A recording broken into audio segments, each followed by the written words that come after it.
In about a week, Season 7 of New World Aeternum will release, ending out Season 6. I wanted to give a recap on Season 6, what was released, what changed, and my overall thoughts and feelings on this season. I'll break this down into 6 different parts. New things that were added to the game in the season, changes that were made to existing things in the game, events that came out during the season, artifacts that came out, patches, and then I'll end out with my overall thoughts and review of the season. Let's dive right in. New things that were released with Aeternum and Season 6 was Aeternum coming out on consoles, as well as the rebranding of New World to New World Aeternum, the Cutlass Keys PvP zone, Hive of the Gorgons raid, repeatable soul trials, swimming, 1 additional character slot, fresh start servers, the addition of archetypes when you start a game, as well as a change to the starting weapons and starting equipment that you get based on that archetype, a gear score increase to 725, and 8 artifacts. Changes to existing systems include some changes to weapons skills, an overhaul of the threat system, cross-world 3v3 arena matchmaking, Sandworm and the season events being scaled to give higher loot, a complete overhaul of the campaign to include streamlining the story so that it's easier to progress, as well as cinematics along the way. And lastly, most recently, a free trial for console players. This season saw 8 artifacts released: the Cowl of Power, Grace, Survivor's Coat, Ghostly Touch, Tersna, Azoth Conductors, Elemental Band, and the Power Stone. During this season, we saw 3 seasonal events. First was Night Vale Hollow, a Halloween event. Next was the Turkalon event for Thanksgiving. And lastly was Winter Convergence for Christmas and New Year. This season also saw 4 patches. The first patch was October 11th with the Aeternum release. The second patch was October 21st with the Night Vale Hollow release.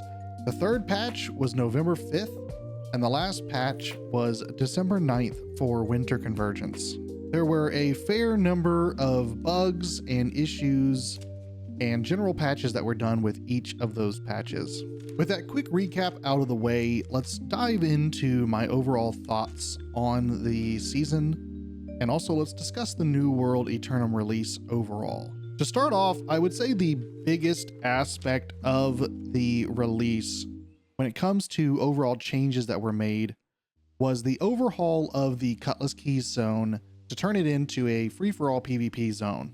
I've already made a standalone video on my thoughts on the Cutlass Keys zone, but I will say that Cutlass Keys overall should be praised as them making a concerted effort to upgrade zones, change the game, and bring older regions that were no longer really used up to a higher level.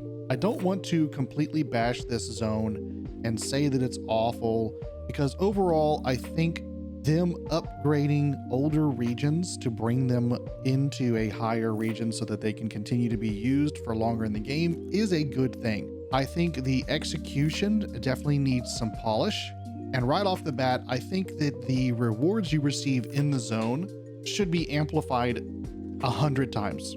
I said it in my other video, but fighting over these crates just to receive 5 or 10 doubloons just doesn't seem very rewarding, especially because if you were going to fight for these chests to buy the 6,000 doubloon Survivor's Coat, it would take you a massive amount of time to be able to afford that. If not for the out of zone elite chest runs, I don't think anybody would be buying these artifacts. And in addition to saying that, I think that the out of zone elite chest runs should be removed. I do not think you should be able to earn doubloons from outside the free-for-all zone.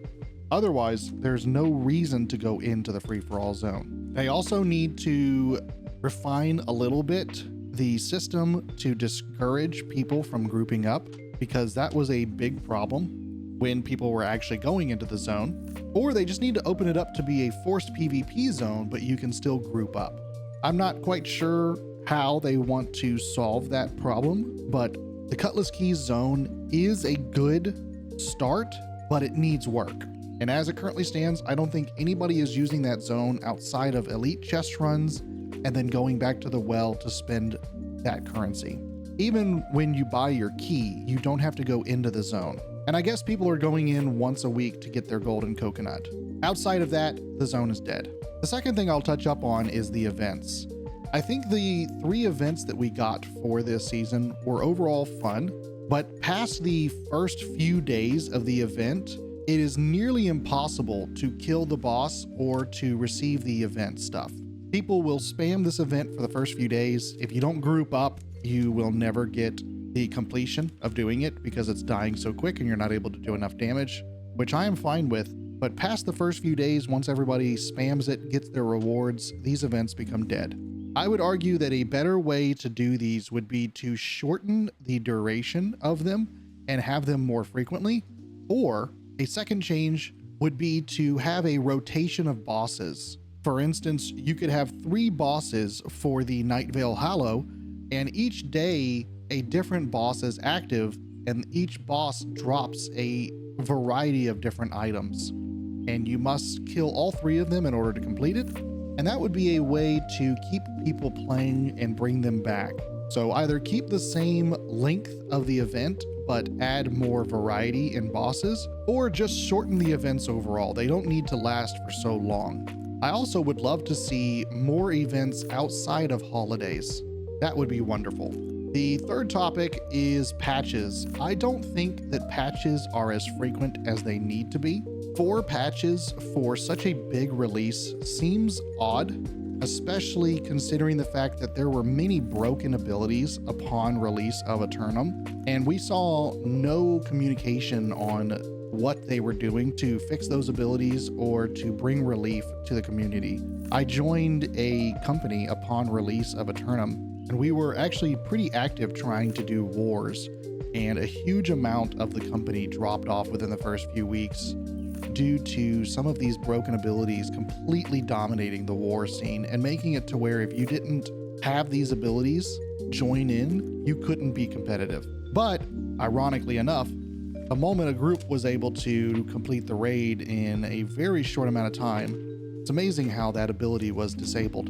So it seems kind of weird where the current state of events, New World is being pushed away from PvP and more towards PvE.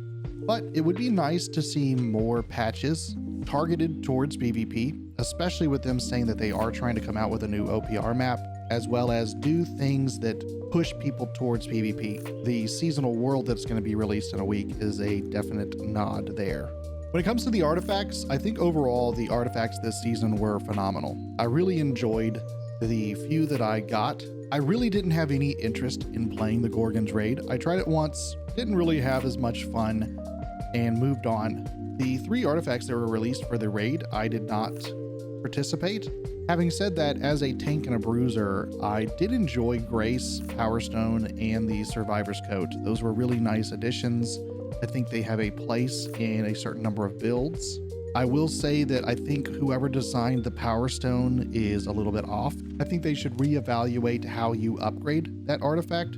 Forcing people to go into the PvP zone seems odd for an artifact that is obtained through a PvE event, the Soul Trial, but fair enough. I didn't use the Power Stone a ton, so it's fine. At least for me. But for others, I would love to see them change that. The addition of a free trial is something I've been arguing for a while. I got a lot of kickback on my video pushing for that, people saying that they didn't think it was a good idea. But I think any addition to let people try a game out is a good thing, because it could drive more people to the community. I think that a demo on Steam would be a good addition, seeing as right now you can only try it out on a console. But as is, I would be curious to see how many people have joined the game after trying the trial. The changes to the weapon abilities and the threat system are nice. I really like that there's a possibility each season of us seeing major changes to the game that can drive us to change playstyles. This could create a lot of diversity and even could make it to where different abilities on weapons, different traits for weapons, could be in high demand for one season and then not in demand for another season based on changes to the system. And I really like that. The rework on the campaign is nice. I'm glad to see that it's fully done. I'm still not completely sure it was worth dumping so much of their resources into changing it and making it a cinematic and all that. But I'm glad that they are done so that now they can hopefully divert people and the resources that were used for changing and updating that into something else. Repeatable soul trials, honestly, in my opinion, is a waste of effort, at least how it is currently implemented. I ran the 3 trials the first, I think, few days that they were out, but once I obtained the Power Stone, there was no benefit in me doing those, and I didn't touch them again afterwards. Increasing or changing the rewards that you receive for these systems would be such a simple change to make, but could actually make it to where these solo trials could become a necessary part of your daily grind again. Adding a special currency or even amping up the rewards would be such a small change, but could make these relevant. Fresh start servers were a blast, and although a lot of people who comment on my videos whenever I talk about the new seasonal worlds being wiped every season are not fans of this kind of game style, they're not playing Diablo, they're playing New World and MMO, where you are supposed to continue on with your progression. I still enjoyed the fresh start, and I don't think that is a sentiment that is echoed throughout the community. So I will say that the fresh start servers were fun, and if those are done every few years, I think that could be a good change that is brought to the game to give people that initial push to go back in. I don't know how seasonal fresh start servers are going to work. I don't think it's going to be a hit based on the feedback that I've received, but having the fresh start server with the Aeternum release was a good thing, and I look forward to that. Archetypes are silly. I think the overall release of archetypes was a takeaway from the feel of New World and what they have been touting for us for 3 years. I've given my opinion on this before on a standalone video as well, and honestly, I get mixed comments every time I bring it up. I understand that they're trying to make it easier to introduce people to the game, but I still think it's an odd thing that in a game that is touted as you can do anything you want, you can use whatever you want, to then force people to start the game by choosing a clearly defined class that has weapons and abilities feels odd. But I get that it kind of brings people into the game in a smooth transition, and I'm fine with that. And guys, that is my overall feeling of Season 6. Again, I think they did a pretty good job this season. I think there's a lot of changes that they could be making, and I like the drastic changes that are coming with Season 7. I'm really looking forward to it overall. One final last comment I will make is on the seasonal rewards. I really did enjoy the seasonal track. I think a lot of the rewards are really on point. I actually enjoyed the tic-tac-toe, whatever you want to call it, system of doing certain events or certain things in the game to be able to mark off certain things and then complete the tiles. I really enjoyed that. I will say that the seasonal achievements seems a little bit off, and I'm going to tag in on one really specific one, and that is to kill the Gorgon with a bow.